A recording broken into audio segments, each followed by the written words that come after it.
want to give you the ability to ask us questions during this live webinar.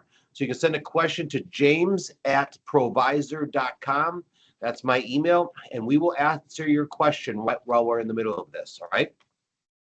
Today, as we talk about veterans, it's a kind of a hot topic right now. There's a lot of people in the veteran space. Veterans America is a division of ProVisor. What we have done is we took part of our company and we segmented it off to be specifically trained to handle VA home loans, to answer the difficult questions, to understand the federal government, their acronyms, all the things that are complicated behind the VA loan, to make it simple.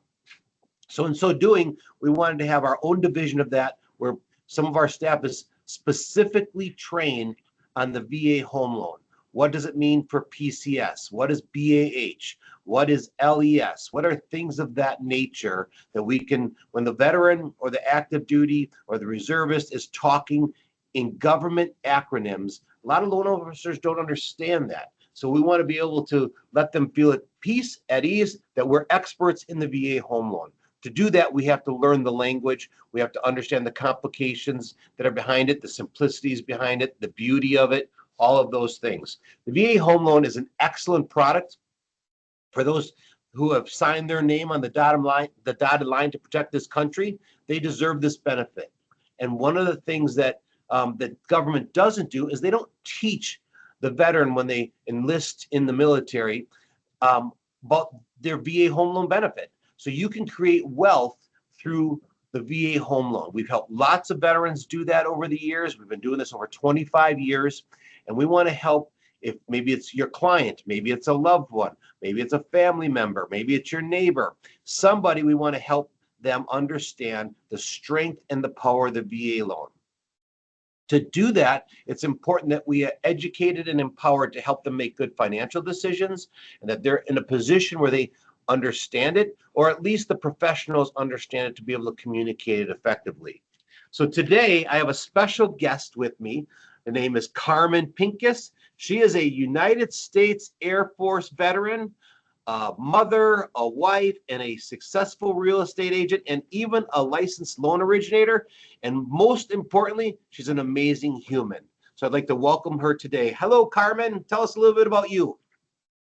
Hi, I've been a licensed real estate agent I'm in my 10th year. I've had my own company for a really long time. I've had a lot of agents that work under me. And when I started in the industry, I only wanted to work with active military and veterans. I had a really hard time buying a home and finding an agent that understood VA loans. So I decided to create a company and make that my focus. So you saw a problem as a veteran yourself and said, I'm going to fix the problem, right? Yeah. So is most of the clients you deal with veterans today? About 98%. Either active military or veteran, yeah. Yeah. Has 10 years later, do you still see that that's a recurring problem when a veteran comes to you and talk? Yes. Yeah. Interesting. So even 10 years later, you're still fixing problems, but you're doing it one veteran at a time, right? Yes. Yeah, great. Well, honestly, I'm super thrilled that you're with us today and thankful. And everybody that's on this call is going to learn a lot of stuff today. We got a lot of good things to talk about.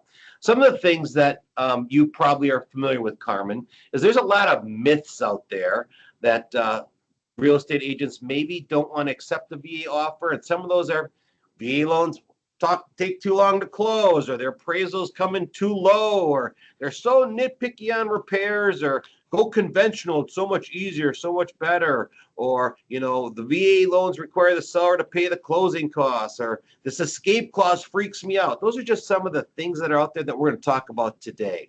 So the basics of the VA loan, let's start with this question. How many times can a veteran use their VA loan? Is it just once? They just use it one time, or can they use it more than once, Karmin? They can use it as many times as they want to use it. Really? Yeah. Like, they want to buy 7 houses this afternoon, they can buy 7 houses? Well, no. Okay. But okay. I'm a simple guy, so I want to make sure we clarify that. Yes. So this happens a lot where they'll buy a home in like Mayport, right, in Jacksonville, Florida, and then they PCS to Everett, Washington, where I am. and they'll want to buy a house there. There's something called bonus entitlement. So as long as they have enough bonus entitlement remaining, they can buy. If they want to go above that bonus or above that amount that's remaining, they have to put 25% down of that difference, not of the whole purchase amount, just of the difference of Gotcha. what the entitlement remaining is and the actual purchase price. So for those of the real estate agents or the professionals that are listening today, what you're saying is they can have 2 VA home loans at the same time? Or 3 or 4 or 5. Okay, really? And that is derived through the ability, obviously they have to be able to afford it, right? Yes. I mean, it's not like they look the other way and just give you free money. But Correct. what they have to be able to do is they have to qualify, but they can keep the VA home loan as, just for those who don't understand the word piece, the term PCS, that in the civilian world, that's like they get transferred, all right? A lot of people don't know what that means, so I want to keep it simple for everybody. When a veteran gets PCS or active duty gets PCS, they're getting transferred. Maybe they're going from San Diego to Florida or Washington to Florida or whatever that looks like. So when they get PCS, they can actually keep their house in Florida when they're coming to Washington if they qualify financially, but they could get another VA home loan. That's what you're telling us today, Karmin. Yes. Okay, that's great. That's good to know, because a lot of people, like over my 25, 30-year career, I've had veterans try to correct me and say, no, I can only have 1 VA home loan at a time. I can't have 2. And you're saying that's a myth. That is a myth. Yeah. Well, I'm saying it too, but you're the expert today, so just want to make sure we're on the same page, Karmin. All right, well, let's talk about this. Let's say, sometimes bad things happen to good people. I mean, unfortunately, that's just life. And sometimes houses go up for a short sale, or they might go to a foreclosure. And let's say I'm a veteran and for whatever reason, something bad happened and I was unable to make my payments and I lost my house. Am I doomed for life? Like, am I never going to be able to get a VA home loan again? No. This is where that bonus entitlement comes into play again. So the amount of entitlement that you used to purchase that house that was foreclosed on or had the short sale on, that is now considered compromised. So you can't use that entitlement anymore until or unless you repay that amount back to the VA. Or if the bank ends up selling the house for more, it actually can reduce the amount of entitlement that was compromised. But what you can do is use the county that you want to buy in, the county conforming loan limit, and then that will determine how much remaining eligibility that you have. And then that'll help determine, your loan officer will determine how much home that equates to that you could still buy. So it's similar to buying like another home in another location. It would be the same principle essentially. Okay, so if I went through a short sale or foreclosure, or if my client did, we would look at calculating their be able to use their VA home loan benefit through the bonus entitlement tract. Yes. Yeah, okay, that's good to know. A lot of people probably don't understand that because it's kind of complicated. So, there's lots of different properties out there. What type of properties can be purchased using the VA home loan? Single family home, just a regular standalone stick-built home, a manufactured home, condos, multifamily. If you want to buy a duplex, a triplex, or a quad, you can do that. And there are certain situations where you could buy a property that is multifamily, or single family, that has a business on it. The business can't be given any value towards the value of the property, but you can still buy that property that has a business on it. So let me ask you this question. If I'm a veteran or my client's a veteran and they currently live in a single family home and they just love their house, they're very happy with it, they've served this country for 20 some odd years, and all of a sudden on the other side of town, there's this new duplex that just went up for sale, and they want to buy that duplex because they got a couple of Army buddies that want to move in that duplex, so they're going to rent it out. Can they use their VA home loan benefit for an investment property? No, they have to occupy one of the units. Okay. So there are situations where, and actually James, you and I just closed one of these, where they want to buy in the same town, but they're moving up. So they bought, maybe a 3-bed, 2-bath. Then they decided they're going to have a family and they've got kiddos on the way. And now they want the 5-bedroom, 3-bath home on a half acre. You can still do that. A lot of people think you can't buy in the same area, it has to be a certain distance. It doesn't. You just have to have a reason for why you need to buy another property in the same area. Okay, so if I'm in my little condo here that me and my new partner just purchased, and we love our condo and it's fun and hip, and then all of a sudden my partner gets pregnant and she's going to have quintuplets and we need to move because, you know, we're in a 1-bedroom condo and the house is across the street, we can do that. Yes. Awesome. Okay, that's good to know. A lot of people don't abide by that. They think there's a myth to that. So thanks for clarifying that, Karmin. So one of the things, I'd like to play a little game. You ready, Karmin? Fact or fiction? You ready? Okay. Okay. All the real estate professionals are out there. I just want to remind you, you're tuned into Ask ProVisor. This is Transparent Talks with Real Estate Professionals. My name is James Mercado. I'm the president of ProVisor and the president of Veterans America. And I have our special guest here, Karmin, who is a U.S. Air Force veteran, a high-producing, successful real estate agent, and an amazing human. And I'm so honored to have her on the show today.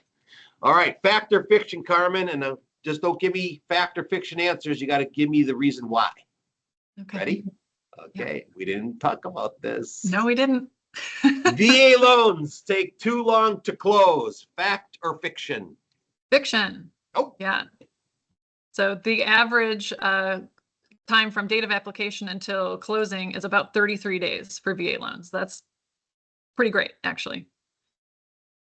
All right. Well, what is one of the things that they say for appraisals? Like, does it take a month to get an appraisal? Like, I hear that, you know, VA loans take so long to close and we're not going to accept the offer because of the time frame because you can never get an appraisal out there. What's the average time on an appraisal for a VA home loan, Karmin? Average time across the board is about 8 days. However, the VA does have an allowable time frame for the appraiser to get into the home, fill out the report, and file it with the VA. And it's dependent on your state, and for some people, their county. Wisconsin is 10 business days, not calendar days, but 10 business days if they're allowed. So you'll want to order that appraisal early on in the transaction if you don't want to have any delays. But there really shouldn't be any reason not to do that. Okay, so fact or fiction, Karmin? The VA requires a home inspection. No, fiction. Fiction. Okay. Can I do it? Can an inspection be done if the veteran wants one? Absolutely. That's a negotiation between you and the seller, but yes. So your professional opinion, you could plead the Fifth Amendment if you'd like to. Should the veteran get a home inspection? Yes. We just came out of all these multiple offer situations where it was really competitive, and rather than waive an inspection, which unfortunately in my area was very, very common, you can do an inspection before you even offer on the property as long as the seller agrees.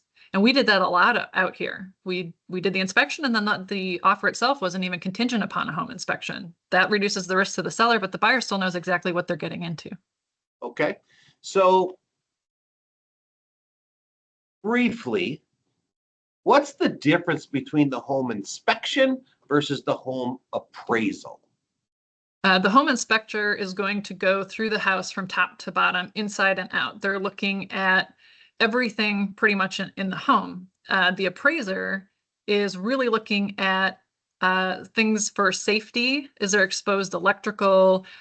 Is there a cracked joists in the foundation? Is the roof leaking? Things like that. Whereas the home inspector, they're going to be very comprehensive. They're going to point out that, hey, there's shrubs touching the siding. Well, the appraiser doesn't care about that. They want to make sure that the house is safe, that it's sound, and then it's sanitary for the veteran to move into, and to protect the lender and the VA as well. They guarantee the loan after all. Okay, good to know. Fact or fiction? VA appraisals always come in low. No, fiction. Fiction. Okay. Yeah.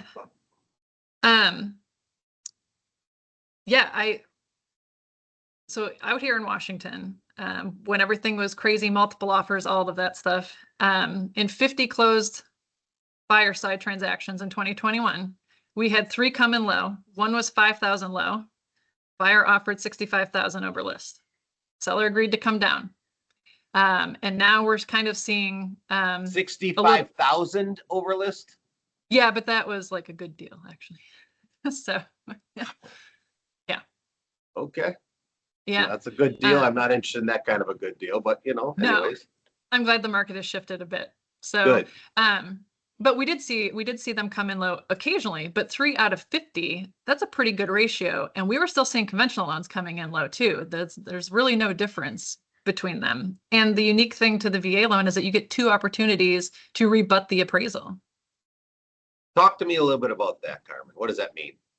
So if the appraiser can't justify the contract price, they're going to initiate something called Tidewater, and it puts the listing agent, buyer agent, and the parties to the contract on notice that they can't justify the price and that you need to provide comparable home sales to the appraiser so that he can, or he or she can, adjust the value to the contract price.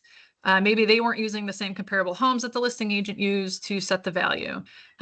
What I recommend to real estate agents is don't just go into the MLS and print out some comparable sales and then email it to the appraiser. Write out why you think these homes are comparable sales. What about them makes them truly similar to the property, and why these are better comps than other comps, say. Because if you don't, there's no real incentive for the appraiser to change their report. So what you're telling me is, and I want the real estate professionals, the loan officers, everyone who's tuned in to listen to this.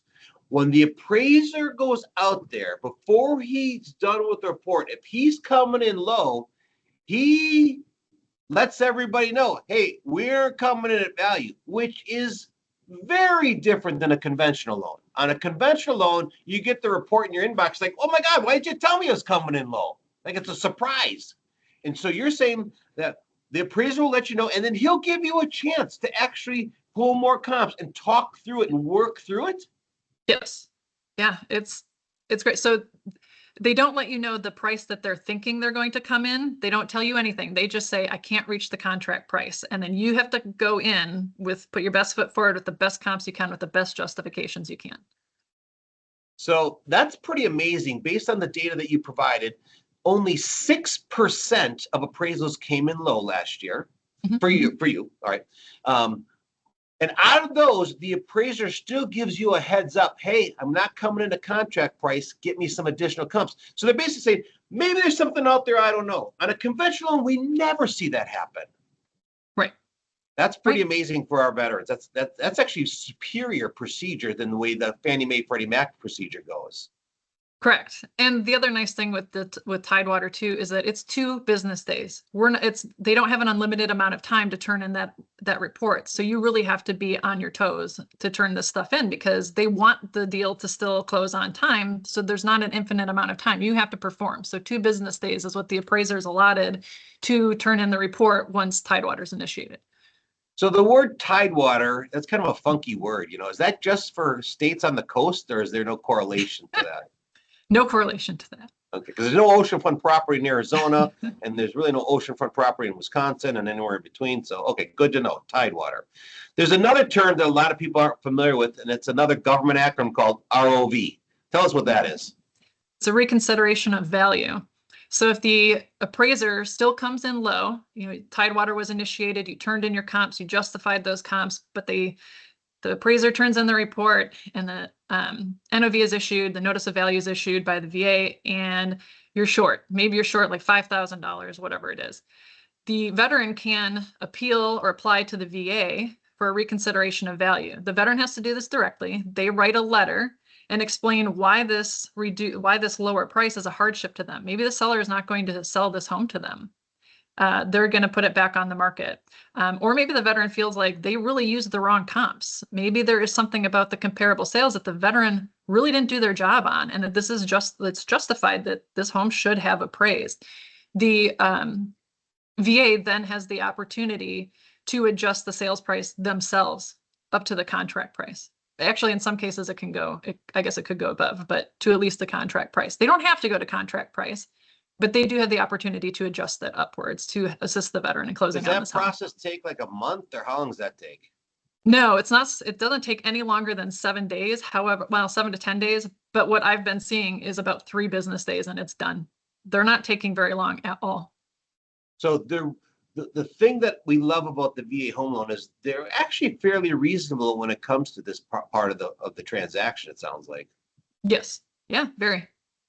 So if I'm a veteran, I'm like, hey, this is the only house for sale. My kids are coming from Seoul, Korea, or from Japan. This is the only house that's going to work for our family. We need some help here. They can talk to the regional loan center, the RLC, and quite potentially they say, okay, we got a veteran coming from Japan to Wisconsin or wherever they're going. We're going to make a decision here, and we're going to adjust this and be okay with it. Correct. That's excellent. I mean, that is way, way better than a conventional appraisal. We don't have any of those abilities in our conventional appraisals. Thanks for sharing that. Okay, back to the game. You ready? Yeah. VA appraisals require too many nitpicky repairs. Fact or fiction? Mostly fiction. So there are some things that the VA has in place. They're called minimum property requirements. And if the home does not meet minimum property requirements set by the VA, then they will likely be called out by the appraiser. Sometimes things get missed that should have been caught. That happens, but they'll likely be caught by the appraiser and placed on the notice of value. And they will be now the home sale will now be contingent to, or subject to, I should say, repairs of those items that were called out by the appraiser. So just so everyone knows, a little bit of a teaching moment here. Minimum property requirements, they call that MPR. All right. So you hear that, you hear term NOV. NOV, notice of value. All right, those are things that Karmin's talking about right now. You may hear a processor talk about it, an underwriter talk about it. A lot of loan officers may not understand that part if not highly trained in the VA home loan, but that's what we're discussing right now. What happens when there's a problem with the collateral? Because the VA wants their veteran to be safe. Like if they don't want to fall, they want their 3-year-old falling down the stairs if there's no railing or something like that. So a lot of it's pretty practical and logical stuff. But there are some things that they may ask about. What happens if the veteran doesn't agree? They can appeal it. They can apply for a waiver, and they'll do that directly to the RLC again. And then the lender also has to agree with it, though. I haven't had a situation where the lender wouldn't agree to it. But the lender also has the opportunity on their own to waive something that's on the condition report or the appraisal report that doesn't make sense to them. The VA does give the lender that authority. Most of the time, they're going to follow what the appraiser says. But if the veteran has an issue, they can appeal to the VA directly to have the VA waive that repair. What if the lender says, hey, I see this on the appraisal. I want to add something to that because even though the appraiser didn't do it, we want this fixed. No, the VA says that the lender is not allowed to add additional additional repairs other than what the appraiser puts on there. That's it. Okay, so let's say something's got to be fixed. That happens on conventional loans. That happens on FHA loans. It happens on USDA loans. It happens on state bond loans. It happens on VA loans. Something's got to be fixed. Can the seller pay for it? Yeah. What if the seller can't pay for it? What if they cannot? Well, you can do something called an escrow holdback. It's where your escrow company takes a percentage of the seller's net proceeds at closing, and they hold it in an account until the repairs can be made. And then whatever is left over, so they're going to take a little bit extra. Maybe they take, instead of the exact amount, they take 25% more of what the estimated repair is, and they hold it in that account. Once the repairs are done, you submit proof that it's done, and then they distribute any remaining funds back to the seller. In that case, the other thing is the veteran can do the repairs. They can pay for the repairs themselves. That comes with some risk. But depending on what it is, if the seller legitimately can't do it, you can't find a contractor to do it and get paid at closing, or you can't, your escrow company won't do an escrow holdback for you. Well, maybe the option is if the buyer really likes that house, they can do the repairs and pay for them. Okay. So if the buyer pays for this stuff and does it, and for whatever reason, let's say the seller says, you know what, I don't think I want to sell my house anymore. What happens? Well, if the seller's not going to reimburse it, the buyer can take them to court, but it's best to address that within the contract with an amendment. That if the sale were to fail for any reason, that the seller will reimburse the buyer. But you're not an attorney, real estate agent, so you probably need to talk to your managing broker about how to accomplish that. Okay, that's a good reminder. Remember that anything that's done prior to closing, the buyer is at risk.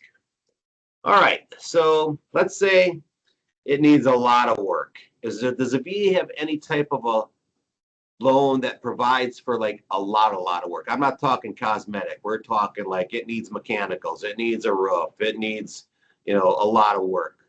Basically like a renovation. The VA renovation loan. That's been around for quite a few years now. It's a very underutilized loan, I feel like, and it's not that difficult to get closed. It just takes a little bit of proactiveness and determination, but it's a good loan. It's a good option. Okay. In conjunction with that, the VA has their own construction loan product, which is a one-time close construction product. They have an energy efficient mortgage if they want to improve like windows and furnace and that kind of stuff. There's a loan out there it was real popular during COVID, but it's kind of decreased its popularity right now because of where we've been in a rising interest rate environment. So if we get into a situation with a decreasing interest rate environment, there is this thing called an EARL, like Earl Campbell. Only tell me what EARL means, what it stands for. Talk about that for a minute. It's an interest rate reduction refinance loan, and it allows the veteran to reduce their interest rate on their mortgage without requalifying, essentially with all the credit and income requirements. Okay. So any other things that you could share with us on this EARL product? Is it like complicated? Is it easy? Oh no, they're very easy. They're the simplest. I think the simplest loan that exists. They're phenomenal. Yeah, I would agree with you. Out of anything like the FHA Streamline product, which is their version of the EARL, you look at that EARL loan, it is basically sign your name and you're done. It's a great product for our veterans. So when we're in a decreasing rate environment, if you sold your veteran a house, let's just say their interest rate, is 6.5%, and all of a sudden you hear about that, oh my God, rates drop. This is a good touch point for any real estate agent. Even though you're not a loan officer, say, hey, rates are dropped. You might want to check with your lender to see if you qualify to do an EARL. Just a touch point, bringing your value, letting them know about that. Because when we get into a decreasing rate environment, EARLs are really, really good for the veteran. But the reality is there are some limitations to it. You got to have a certain amount of savings before you qualify for that, but that can happen. We can talk about that another day. All right, fact or fiction? VA loans get denied more often than conventional loans. That is definitely fiction. So according to HMDA data reports, the Home Mortgage Disclosure Act, they analyze mortgage loans and they break everything down by different categories. But according to them, the people that are in charge of all of this, VA loans have a denial rate of only 9.3% compared to USDA loans at 13.7%, FHA loans at 13.8%, and conventional loans at 16%. Wow. That's not opinion, that's fact. That is, That's crazy. That is, conventional loans are almost denied twice as often as a VA loan based on that data. And that's HMDA data. That's not ProVisor data. That's not Veterans America data. That's federal government data. So you're talking that a conventional loan, which everyone's all high on conventional, are denied twice as often as a veteran's loan. Yes. Part of that reason is that the VA home loan, they are really motivated to get a veteran into a house. I mean, one of the things that we say at Veterans America is own the land you defend. You defend this land, you should own a piece of this land. And the Veterans Administration is going to do everything they can. One of the things that a lot of people don't understand is that there's no minimum credit score on a VA home loan. Right, Karmin? Right. Yeah, there's no credit score minimum. But there are lenders, I want to just take a second here and go on a little bit of a tangent. There are lenders who are allowed to add extra rules to the VA handbook. So the VA's got their baseline rules. And then they're not lending the money, though. They're insuring the money. So then if I'm lending the money, I'm like, yeah, okay, those are the baseline rules, but I'm going to add a couple extra rules to it. We can't discriminate based on sex or religion or ethnicity, those kind of things. But we can say, lenders can say, you know what? Yeah, we're not comfortable. We're going to have a minimum credit score of 620. So you hear like, oh, I can't get a VA loan if my score is under 600. That is a myth. That is fiction. So the VA does not have a minimum credit score, but lenders have the right to add extra rules as long as it's not discriminatory in practice. So I want to be clear about that. Once again, my name is James Mercado. I'm the president of Veterans America and ProVisor. I am doing an interview here with Karmin. She is a United States Air Force veteran. She is a super successful real estate agent. She is deemed a national expert. She's ranked called a VVA 5 with Vetted VA, which is a training and education platform across the world. And she's one of the senior leaders there. She really knows what she's talking about. We're super excited to have her on the show today. Okay, let's keep going here, Karmin. Let's talk a little bit about BAH and BAS. More acronyms. Probably people don't even know what that means. So tell us what it means and tell us why it's important. Because I was just reading online this morning, a loan officer is working with a veteran and asked the question in a private group, says, what is BAH? I'm thinking that poor veteran, their loan officer doesn't even know. And that is serious because it can affect the qualification of a loan. Speak to it, Karmin. So BAH is the basic allowance for housing. Excuse me. It's what the military gives people to pay for their housing and their utilities expenses. The BAS is basic allowance. Sorry, I have a friend here. I don't know if you can see him. Yeah. He's annoying. Basic well, I'm allergic to cats, so I'm glad he's by you. Basic allowance for subsistence, and that's food. It's their food allowance. They get money every month to help buy groceries and things of that sort. And what's wonderful about BAS and BAH is that they're not taxable, and so therefore they can be gross up, or the amount of them increased to 125% of what they're actually given, because they're not taxable. So it allows the veteran to qualify for more, or to reduce their debt to income, or increase residual income. Got it. So if I'm in San Diego and I'm stationed there, high cost living area, but I'm going to Scott Air Force Base, which is about an hour or so outside of St. Louis in Illinois, does my BAH stay the same? Is it static? Is it constant? Or how does that work? No, it is based on the average cost of living for the area that you're going to be assigned to. So, professionals, listen to this. You get the LES. The LES is the check stub, for those of you who aren't familiar with that term. And that check stub shows the BAH for San Diego, but they're going to Scott Air Force Base. Their BAH is going down because it's cheaper to live in Southern Illinois than it is in San Diego, correct? Correct. So it could be a qualification mistake by the loan officer if they don't know what the BAH is going to be at Scott versus, San Diego. Yeah. Is that true? So wait, say that again. I think I misheard you. I'm sorry. That's okay. No, if the loan officer is looking at the income documentation and they're currently stationed in San Diego, but they're getting PCS'd to Central Illinois, where the cost of living is much cheaper in Central Illinois than it would be in San Diego, California. But I'm qualifying them on their income documentation that they have while they're living in San Diego. I could actually be overqualifying them I could be screwing up the loan because their DTI is going to change once they get their new BAH. Yeah, that'll be a significant discrepancy in their income. And they may not even actually be aware of what their BAH is going to be, but there are online calculators and information that the loan officer can even just Google, and it'll tell you based on zip code of the duty station what the BAH is. You just need to know their rank. Good. Okay, so that's super important. You need to know their rank. And any professionals here, if you have a client, a veteran that's being PCS, make sure that the loan officer that's working with them researches this, because so they don't make a mistake in the qualification process. We do not want one of our veterans being homeless. That we do not want. When they're moving here with their family, they have enough stress, they have enough stuff that the kids are crying because they're leaving their friends or whatnot like that, right? The spouses are leaving their friends, their support structure, and now they're going from sunny San Diego to central Illinois, and maybe they never even lived in the north before, so they're not even sure what snow looks like or who knows what. There's a lot of pressure on a family, right, Karmin? Yeah. Yeah, it's hard, especially for kids. Yeah, so we want to make sure that we're qualifying properly up front. All right. VA loans require the seller to pay the fees that conventional loans do not. Is that true? No. Fact or fiction? No. That's fiction. Okay. Yeah. Speak to it.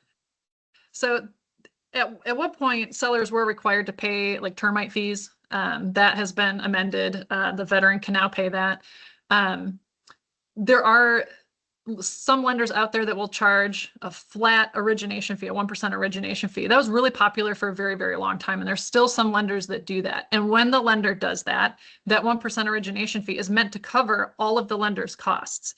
And so in that case, there may be situations where like the escrow fee, for example, would actually end up being charged to the seller in that case. But if you're not working with a lender that does that, like ProVisor doesn't do that, we're only going to charge what the minimum is to get the loan closed. Our goal is to get the veteran in the home, not to make as much money off them as we possibly can. Not to make as much money, right? Yeah. Okay. So here's a question. Can a veteran buy a home with someone other than their spouse? Yeah. Yeah. The VA has something called the joint VA loan. You sure about that? Yeah. Because I've had many professionals say, no, if they're not either in a certified or registered domestic partnership with their state, or they're in a marital relationship, they're legally married, they can't do that. And you're saying yes. And what's it called? A joint VA loan. Correct. Yeah. I knew you knew the answer, and so did I, but I just wanted to have a little fun with it. All right. So here's a common myth that I'm seeing. Some lenders say, hey, the max amount of seller credit is 4%. Some say, oh, that's not true. What is the max amount of seller credit? Well, there isn't really. So you've got the 4% does not count towards closing costs, and it doesn't count towards discount points. So if the seller agrees that they're going to pay the buyer's closing costs, for example, the seller can still contribute an additional 4% of the loan amount above that amount that they already obligated themselves to. And that can be used to actually pay off the veteran's debt, which is unique to the VA loan. I've had situations where active duty were overpaid a sign-on or their reenlistment bonus, and those can be like $15,000. And the seller can actually pay that. We can take that off their debt to income, the buyer's debt to income at that point, because we can satisfy that debt at closing with the additional 4% seller credit. Wow, that's getting creative, and that's when you're dealing with somebody who really needs to know what they're doing. Yeah, you can pay off your car, you can pay off credit cards, you can pay down debt to increase residual income or reduce debt to income. Who can pay off the car? The seller can? The seller with that 4%. Wow. Okay, that's good information. Thanks for sharing that with us. All righty. Remember, this is live, so I have a question. Here's the question we got. We had a VA loan denied because the lender did not get the certificate of eligibility until right before closing. When is a lender allowed to get the COE? COE is certificate of eligibility. This VA loan got denied because the lender did not pull the COE until right before closing. Speak to that, Karmin. The loan officer should be pulling the COE at the time that they start discussing buying a home with the veteran. That's part of the pre-approval process here at ProVisor. So the COE can be pulled right after you talk to the veteran, right? It can be pulled up front. It's not, that's easy to do, right? And the veteran can do it themselves. They can go onto the VA's website and pull their own certificate of eligibility. They don't have to have a loan officer do that. They have the ability to do that themselves, actually. I want to be pretty blunt about this. I'm very passionate in the veteran space.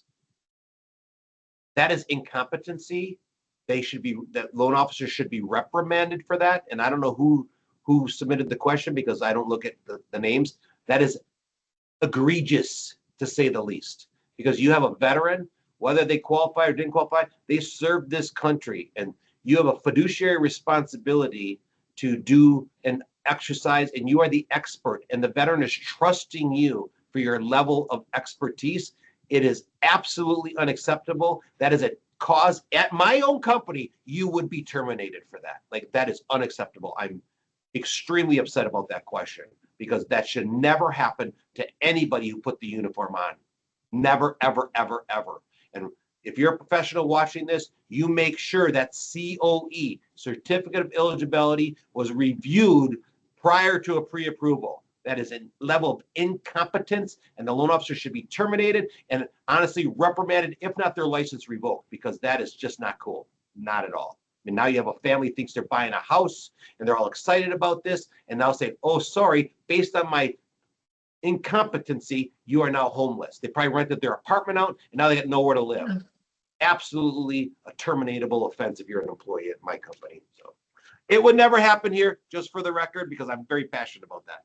But for those of you who work with other companies or other professionals, make sure they pull that COE up front. That was a great question. Whoever submitted it, thank you. All right, let's talk about credit. Sometimes, let's be honest here, you're deployed. Like, I got friends that did 2, 3, 4 tours over in Iraq or Kosovo or Kuwait, and you're over there and you forgot to pay the dentist bill while you're deployed overseas. Life happens. You missed a car payment because, you know, you're protecting this great nation and you're out there. And I've had combat veterans who can't even take a shower but once a week. And the last thing that they're able to do, they have no internet access to make sure that their car payment's being paid. Sometimes things happen when our coasties or our seamen or, you know, our soldiers, whatever branch of military you're in, things happen. Bad things happen to good people, unfortunately. Credit can be dinged for that.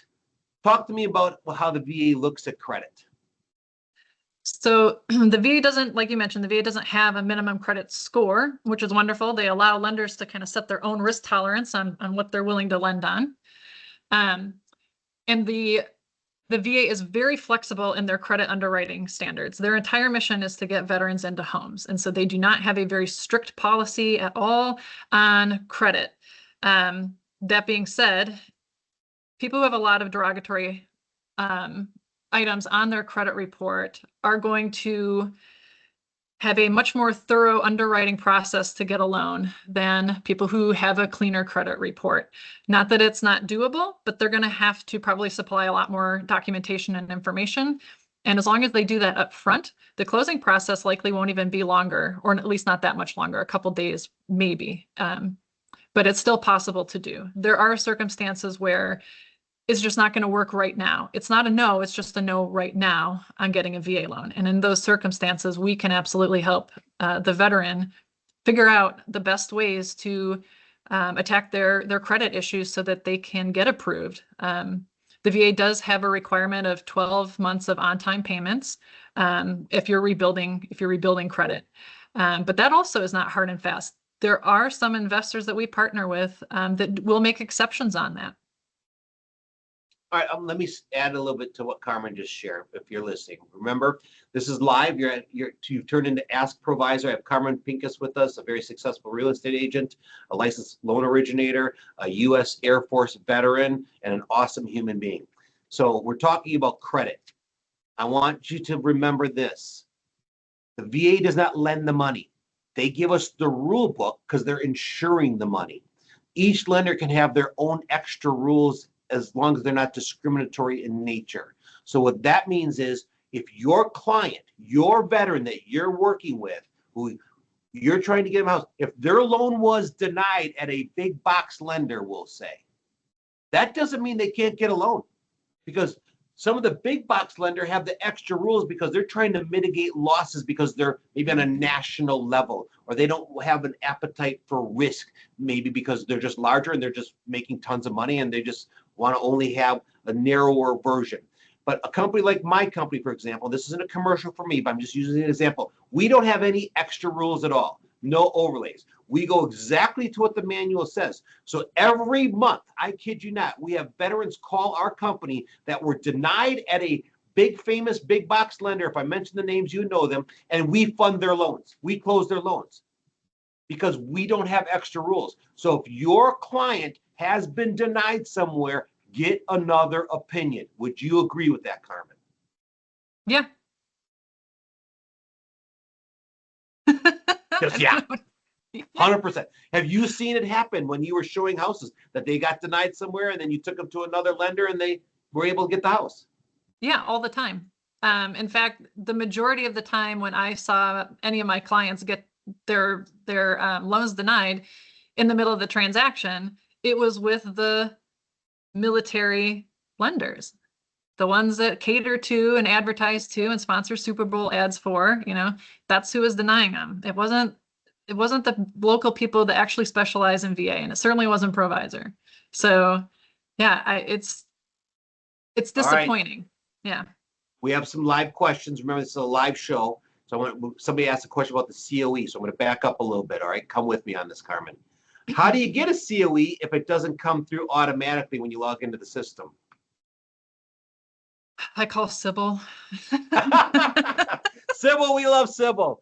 You need the DD-214. You might have to go to the National Archives. That's how you got to get it. Okay. Yeah, you just have to supply proof of your service, and then the VA will, as long as it's satisfactory, the VA will then issue your COE. Yeah. Correct. So there's still a way to get it. It's a little bit more difficult for the veteran. So what I want to share with you is this: if they are unable to get it, get us involved. We are experts in that. We will do, even if you're not using us, we'll help. We are here to serve those who serve. So if you use our company, great. If not, we will still help your client, even if let's say their cousin works for one of those big box lenders and they got to work with their cousin. All right, we'll respect that, but maybe that cousin's knowledge level isn't at the depth that ours is. We will still help you. We want to lead with a giving hand. We want to be a blessing to those who serve this great country of ours. And we have experts that are within this organization that are specifically trained for things like this. We have another question. Karmin, do you see any changes coming to the VA that might add any additional benefits for the VA borrower? Well, there's property tax exemptions that are currently being discussed at the congressional level. Speak to that a little bit, just high overview. Yeah, I'm definitely not an expert in it, but I have been involved a little bit in Washington State. So for context, Washington does not have a very favorable property tax exemption procedure for disabled veterans.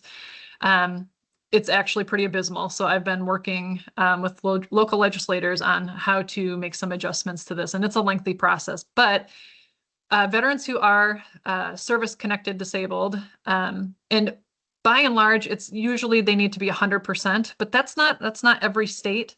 But states can have rules, and then individual counties can have their own additional requirements.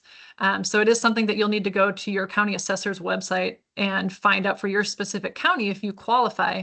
But what we're working on at a national level is to allow loan officers the ability to not count property taxes in the borrower's monthly payment if they are service connected and will be receiving, if they qualify for a property tax exemption, which will allow the veterans or service members to qualify for more home. Okay, so let me be clear on that. I'll elaborate a little bit on this. Is each state has its own rules. So what may work in one state works in a different state. So for example, we're licensed in multiple states. Wisconsin's exemption looks different than Illinois', which looks different than Texas. So Karmin and I are part of an advocacy group where we're actually working to try to get this more standardized on a national level.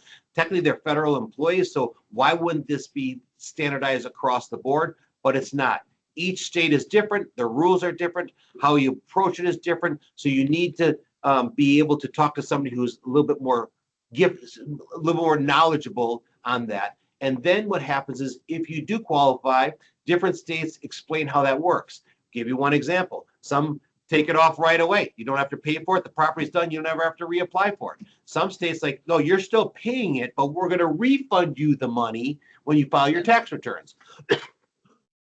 Excuse me. So there's different, it's kind of a mess, to be honest with you, right, Karmin? Yeah, it is. It's not consistent, and it, depends on what your home of record is too. Like there's a lot that kind of goes into it that you need to be aware of. So all right, here's a question, just came in, a live question. Remember, this is a live show, so it's a live question coming in. I'm deployed, not me, James, but the veteran is deployed in Germany, all right?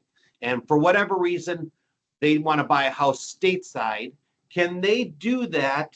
Because let's say their child has a special need, a sickness or something. There's an event that has to happen that they need to get their family stateside, but they have nowhere to live. Can they buy a house stateside if the actual active duty person is in Germany? Yeah, yes. Dependents, so spouses, children, they are allowed to satisfy the required the occupancy requirement set by the VA. That's definitely allowed. That happens all the time. Definitely allowed. 100% right. So whoever asked that question, I want you to know, if someone's telling you different, they do not understand it. Remember, this is a government insured program. It is complicated, but it's actually simple. But when you get into these kind of things, you need to talk to somebody who is highly skilled, highly trained, and very knowledgeable, because we don't want to give our veterans bad information. They're, in the Middle East somewhere protecting our country, and their family needs to get stateside, and some loan officer doesn't understand this, could give them bad advice. So if you are working, if you're a professional, make sure you trust, but verify. Ronald Reagan said that. Trust, but verify. All right. We're wrapping this up here. We're getting close, but I want to talk about a few more things before I let Karmin get on with her day. Oh, wait. We got a question coming in hot. We got a hot question coming in. Hang on, Karmin. Give me 1 second here. I'd like to at least read it before I just read it. All right. All right. Got it. All right. Let's say I'm not in the military anymore, and I get a felony. Can I get a VA loan? You're not in the military and you get a felony. A convicted felon post-military. Yeah, because it wasn't connected to your service. So as long as your DD-214 says that you were was honorably discharged, or not dishonorably discharged, you would qualify. What happens if I default on my student loan debt, my federal student loan debt? So I get out of the military, I go to college, I default on my federal student loan debt. Can I get a VA home loan? You might have to answer this one. I believe you can, but I think it's yes and no. I think you can, but yeah. So what happens, I'll speak to that. So what happens is, if you're in default, the immediate answer is no. If you don't pay the federal government, we're not giving you more money. But if you put it in right standing, then you can, if you get it current, or you get it in a payment plan, and you get everything back to normal, we'll say, then you can get a VA home loan. Okay. So you can't be default on federal debt and get more federal debt, basically. That's the gist of it. So new federal debt. All right. All right. So we are wrapping things up here. I got some final things. As a real estate agent, Karmin, share some final thoughts to help support the veteran clients that you serve, and that those who are watching that they serve. Just a couple of things that you'd like to share in closing. Make sure that you're just staying up to date on changes within the VA. You can go online and Google VA circulars, and those are just updates that the VA puts out about the loan program, and they're very helpful to go through. And if you ever have questions on them, email them to your favorite ProVisor loan officer, and we'll go over them with you and explain what the change means. Encourage your veteran to get pre-approved well before they're going to start the home buying process, because we do see situations where there's an erroneous item on the credit report, and those do take time to get fixed. You don't want your buyer out shopping, getting them set on a home, and then discovering that they are going to be delayed. It's not a no, but it's going to be delayed, and then they miss out on the home that they really fell in love with. So make sure they're getting pre-approved early, so that they have time to work out any issues that may arise during the pre-approval process. And then, mostly for listing agents, Don't dismiss VA offers based on experiences that other agents in your office had 15 years ago. You know, the VA loan is not what it was 15 years ago. It looks very, very different now. There are many new processes and procedures in place that will assist veterans in getting into homes, but you have to be proactive and you have to take the steps. You can't just say, well, that's just how it is. I guess the appraisal came in low. There's nothing we can do. There are things that you can do. Listing agents, there's things you can do walking around the house before you list the home. Like if they're reasonable things, you got loose handrails, you have excessive chipping paint on the outside of the house. Those may be things that are going to limit the buyer pool for your seller. And are you doing your seller a service if you're not having them correct that? You're not going to have as many offers or the right offers on the home. So do the little things to make it the sale available to the most amount of buyers, including VA buyers, FHA buyers. VA loans outperform all other loans. This is hard data. This is not opinion. This is fact. They are a wonderful loan, but you need to understand the loan and you need to work with somebody who works in the VA loan every day. If you aren't, things are going to get missed. Things are going to get dropped. Thank you so much, Karmin. And I'm going to add a little bit extra here. I want those who are watching this live, or even, when they see the recorded version, everybody gets real patriotic on Memorial Day, 4th of July, Veterans Day, very patriotic. I've sat with soldiers, their families, the epidemic that every single day in this country, 22 veterans commit suicide. Home ownership helps them have value and worth. It is a proven thing that when they own the land they defend, that helps them with their mental health. It helps their families. It helps the communities. I'm asking and imploring the listing agents, when that VA loan officer comes in, remember how you stand at every sporting event and we sing the Pledge of Allegiance. Remember how we celebrate on Memorial Day those who laid their life down for this country.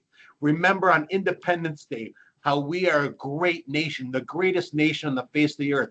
And every day these kids come out and they sign their name, payable with their life on the dotted line to protect us and our freedom.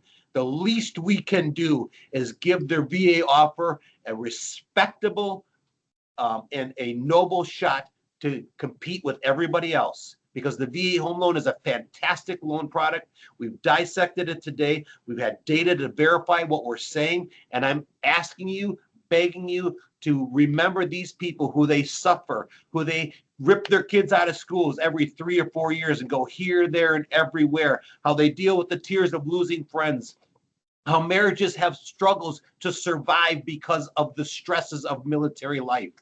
That's real stuff. And when it comes to this, please give an honest, conscionable review and talk to your seller and debunk the myths and know what you're talking about. And if you're not sure, you don't even have to use my company. I'm not bragging, but I am deemed an expert in this space. You can call me, you can email me, and I will answer any question, any time of the day, any day of the week to help you get your veteran into that house. Even if we're not doing a loan, I don't care, because I am passionate about this. I have sat with families who lost their loved one who committed suicide because of the PTSD, the trauma, the things that go wrong. 22 veterans every single day kill themselves in this country, and it's a national epidemic, and we want to make a difference through home ownership.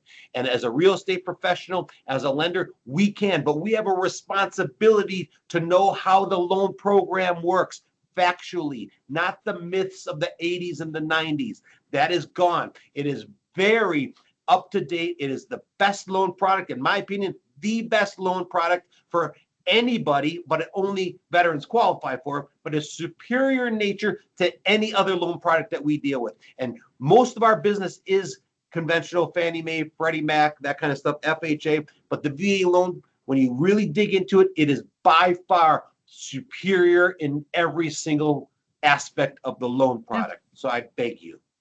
Anything you'd like to add before we say goodbye, Karmin?